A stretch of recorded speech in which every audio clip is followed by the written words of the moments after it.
बिस्मिल्लाहिर्रहमानिर्रहीम। Welcome students, आज हम लोग सिलसिला शुरू कर रहे हैं सेकेंड ईयर का भी।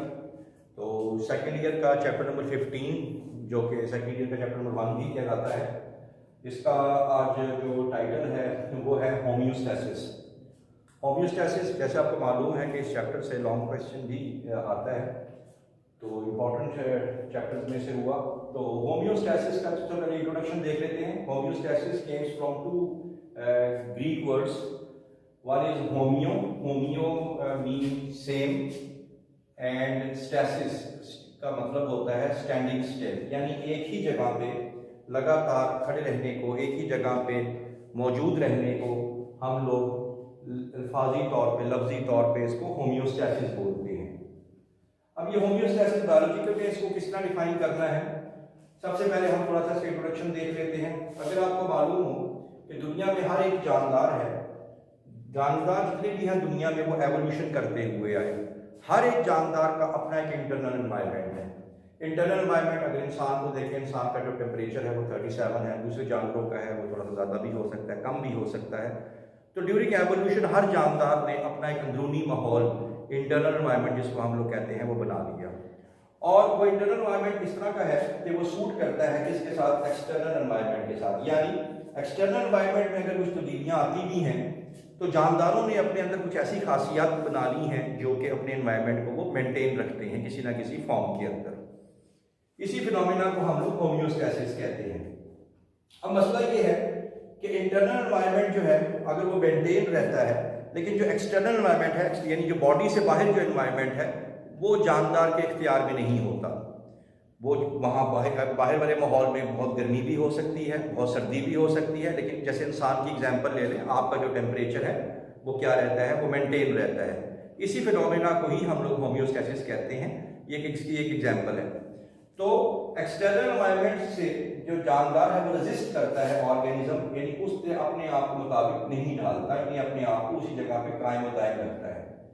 तो होम्योस्टैसिस की डेफिनेशन क्या हुई, the protection of internal environment, यानी हिफाजत करना अपने अंदरूनी माहौल की। अंदरूनी माहौल जब भी बात करें बॉडी के अंदर की बात कर रहे हैं, किससे, from the harms and the fluctuations, ठीक है, that is present in the external environment. यानी जो हार्म्स, जो नुकसानात पहुंच सकते हैं आपकी बॉडी को, किस वजह से, इस वजह से क्योंकि बाहर का एनवायरनमेंट जो है वो चेंज हो रहा है। एग्जांपल ले लेते हैं, इंसान का टेम्परेचर 37 है। अगर इंसान का टेम्परेचर 37 से रेस कर जाता है तो इंसान के एंजाइम्स जो हैं वो डीनेचर्ड हो सकते हैं, इंसान की सर्वाइवेबिलिटी खत्म हो सकती है। अगर टेम्परेचर अंदर का भी कम हो जाए, बाहर सर्दी है, अंदर भी ठंडा हो जाए माहौल, सर्दी हो जाए, तो अंदर की जो केमिकल रिएक्शंस है वो स्लो डाउन हो सकते हैं। यानी दोनों सूरतों के अंदर इंसान की जो सर्वाइवल है वो मुश्किल में पड़ सकती है, खतरे में पड़ सकती है। लेकिन इंसान जो है अपने आप को, चाहे टेम्परेचर ज़्यादा हो चाहे टेम्परेचर कम हो, अपने आप को मेंटेन रखता है। ये चंद एक एग्जांपल्स हैं होम्योस्टैसिस की। तो इसकी डेफिनेशन क्या हुई, इसकी डेफिनेशन हुई the protection of internal environment from the harms due to fluctuations in the external environment. तो ये आप लोगों ने बता देना है। अच्छा, यहाँ पे एक बात आपने याद रखनी है कि स्टैंडिंग स्टिल तो इसका लफ्जी मतलब था, लेकिन बायोलॉजी के अंदर हम ये कह सकते हैं कि चेंज, बेशक अगर एक्सटर्नल एनवायरनमेंट में अगर कोई तब्दीली होती है तो वो तब्दीली अंदर लाजमी रूनुमा होती है, लेकिन in the narrow range, with in the narrow range, बहुत कम, यानी कि या इतनी कम, यानी वो बॉडी के जो मेटाबॉलिज्म है उसको नुकसान नहीं पहुंचा पाता। जो सबसे ज्यादा इंटरनल एनवायरनमेंट यानी बॉडी के अंदर, किसी भी जानदार के अंदर जो कि मेन, जो पिविटल, जो अहम किरदार अदा करते हैं, जिनकी फ्लक्चुएशन से जानदार की सर्वाइवेबिलिटी में फर्क पड़ सकता है, वो तीन चीजें हैं। एक है वाटर, सॉल्यूट्स, टेम्परेचर। इसके अलावा भी बहुत से हैं, लेकिन तीन ये मेन हैं। होम्योस्टैसिस को आपके हम बुक के अंदर तीन हिस्सों के अंदर इसको हम लोग पढ़े। होम्योस्टैसिस जिनको हम लोग, एक को हम कहेंगे ऑस्मोरेगुलेशन, एक को हम कहेंगे थर्मोरेगुलेशन, और एक को हम कहेंगे एक्सक्रीशन। अब यहाँ पे इस मेन डेफिनेशन को नहीं भूलना, स्टैंडिंग स्टिल या नैरो रेंज। अगर बॉडी के अंदर वाटर और सॉल्यूट को मेंटेन करने की बात की जाए with in a narrow range, तो फिर उसको हम लोग क्या बोलेंगे, ऑस्मोरेगुलेशन। पानी और सॉल्यूट की बात करें। थर्मोरेगुलेशन में टेम्परेचर की बात करेंगे, maintenance of body temperature with in the narrow range, और एक्सक्रीशन में हम लोग वेस्टफुल मटेरियल्स को हम लोग मिनिमम लेवल पे रखने की कोशिश करेंगे, खास तौर पे नाइट्रोजनस वेस्ट को, क्योंकि नाइट्रोजनस वेस्ट जब बॉडी में बहुत ज्यादा बढ़ जाता है तो वो भी नुकसान पहुंचाता है।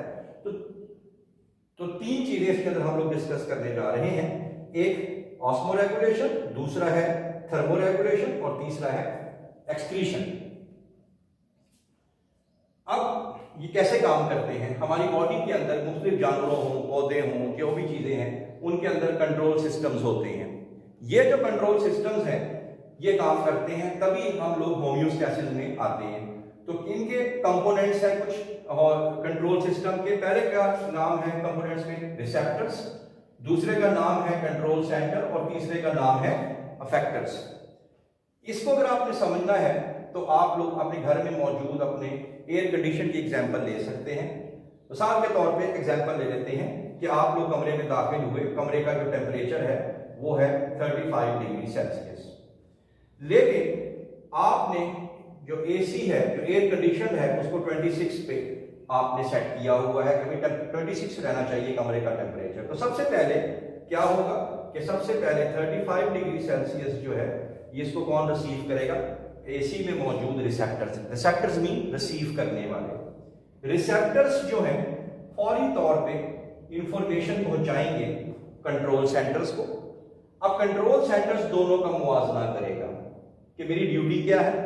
मेरी ड्यूटी है मैंने 26 डिग्री सेल्सियस पे टेम्परेचर रखना है, जबकि बाहर टेम्परेचर है 35 यानी ज्यादा है। तो कंट्रोल सेंटर जो है ये फौरी तौर पे मैसेज देगा अपने कंप्रेसर को, जिसको हम लोग अफेक्टर्स भी बोल सकते हैं। कंप्रेसर जो है वो ऑन हो जाएगा और कमरे का जो टेम्परेचर है वो आहिस्ता आहिस्ता 35 से 34, 34 से 33 कम होते होते होते कहां तक पहुंच जाएगा? 26 तक। तो जब कमरे का टेम्परेचर 26 डिग्री सेल्सियस हो गया, again it will be received by the receptors.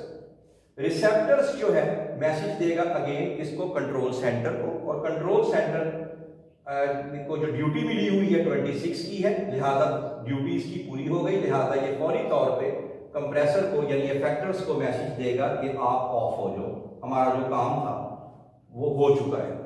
फिर जैसे ही कंप्रेसर ऑफ होगा तो फिर टेम्परेचर बॉडी का बढ़ना शुरू हो जाएगा, या कमरे का 27 फिर रिसीव करेगा रिसेप्टर कि भाई कमरे का टेम्परेचर 27 हो गया है। फिर उसके बाद दोबारा कंट्रोल सेंटर और ये इफेक्टर को ऑन कर देगा। यानी इस तरीके से कभी ऑन और कभी ऑफ का काम चलेगा और टेम्परेचर जो है वो फिर उसके बाद नैरो रेंज के अंदर मेंटेन रहेगा। इसी तरह आपकी बॉडी में भी ऐसे ही होता है।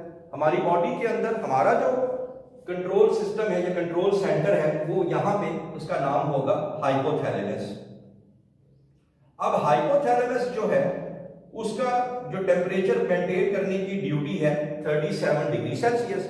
अब स्किन हमारा रिसेप्टर है, अगर बाहर गर्मी ज्यादा है तो हमारी बॉडी का टेम्परेचर बढ़ना शुरू होगा। रिसेप्टर फौरन हाइपोथैलेमस को इंफॉर्मेशन देंगे टेम्परेचर ज्यादा हो गया है, अब इसकी ड्यूटी है 37 मेंटेन रखना। तो ये फौरी तौर पे अफेक्टर्स को यानी स्वेट ग्लैंड्स को मैसेज देगा कि भाई स्वेट को प्रोड्यूस करो, पसीना प्रोड्यूस करो, ताकि पसीना हवा में उड़े और टेम्परेचर बॉडी का कम हो जाए। तो ये जो हमारे पास है कंट्रोल सिस्टम्स बॉडी में होते हैं। अब अगर माहौल की बात करें, माहौल दो तरह के होते हैं। एक तो हो गया एक्सटर्नल। एक्सटर्नल मैंने आपको बता दिया, एक्सटर्नल एनवायरनमेंट, इंटरनल। एक्सटर्नल का मतलब होता है जिस्म से बाहर, और इंटरनल एनवायरनमेंट का मतलब होता है बॉडी के अंदर। एक्सटर्नल एनवायरनमेंट तो हमारे कंट्रोल में नहीं है, इसको तो छोड़ दिया हमने। इंटरनल एनवायरनमेंट जो है आगे दो तरह का होता है। इंटरनल एनवायरनमेंट के दो हिस्से कौन कौन से हैं? एक होता है इंट्रासेलुलर इंटरनल एनवायरनमेंट और एक होता है एक्स्ट्रा सेलुलर इंटरनल एनवायरनमेंट। ये आप लोग देखें कि ये कंट्रोल सिस्टम है ये बॉडी के अंदर, लेकिन ये सेल्स हैं, लेकिन सेल से बाहर है, लिहाजा these will be called as extra cellular. ये हमारा एक्स्ट्रा सेलुलर इंटरनल एनवायरनमेंट है बॉडी के अंदर, लेकिन सेल से बाहर है।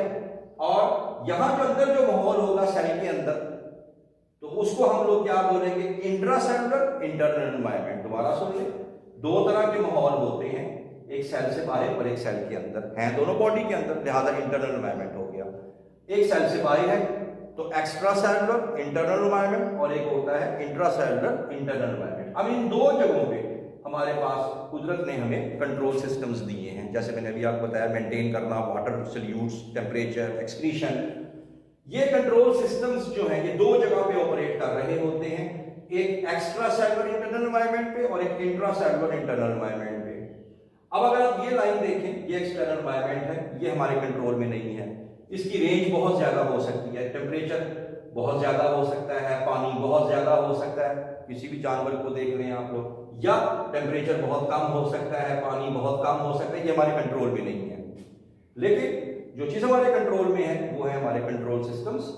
कंट्रोल सिस्टम्स जो हैं वो काम करते हैं, जैसे आपने देखा कि बाहर बहुत ज्यादा वेरिएशन आ सकती हैं, लेकिन कंट्रोल सिस्टम जो कि एक्स्ट्रा सेलुलर इंटरनल एनवायरनमेंट में मौजूद है उसने बाहर के इफेक्ट को अंदर शिफ्ट तो किया, लेकिन बहुत नैरो रेंज में। लेकिन अभी भी ये डेंजरसली हद तक बहुत ज्यादा है, इसको मजीद कम होना चाहिए, क्योंकि हमने अपने सेल को बचाना है, क्योंकि हमारे all the reactions are taking place in the cells. अब जब ये चीज, ये माहौल इसको मिलेगा, तो यहां पे जो कंट्रोल सिस्टम है अब ये ऑपरेट करेंगे और ये बाहर की तब्दीली को और भी नैरो रेंज में कर देगा, और इतना नैरो रेंज में कर देगा कि हमारे सेल्स का जो मेटाबॉलिज्म है वो डिस्टर्ब नहीं हो पाएगा। तो इसी वजह से इसको हम लोग होम्योस्टैसिस बोलते हैं। होम्योस्टैसिस जो है ये कंट्रोल सिस्टम्स पे काम कर रहे होते हैं, और इसके के तीन जो कंट्रोल सिस्टम्स हैं, कंपोनेंट्स हैं, receptors, control centres and effectors. इसी वजह से होम्योस्टैसिस को हम लोग स्टैंडिंग स्टिल बिल्कुल तो नहीं कह सकते, लेकिन ये कह सकते हैं कि change in the narrow level. जब तक ये नैरो लेवल पे चीज रहेगी उस टाइम तक जो है सर्वाइवेबिलिटी किसी भी जानदार की रहेगी। अगर यही चेंज अंदर डायरेक्ट अंदर आ जाए तो ये ऑर्गेनिज्म जिंदा नहीं रहेगा। Hope you understand the question and the topic today. तो इसके अंदर आप लोगों ने अगर कोई सवाल पूछना हो तो आप कमेंट सेक्शन में जाके वे जो अपनी क्वेरीज हैं वो लिख सकते हैं, तो इंशाल्लाह ताला इनको एड्रेस किया जाएगा। Thank you very much.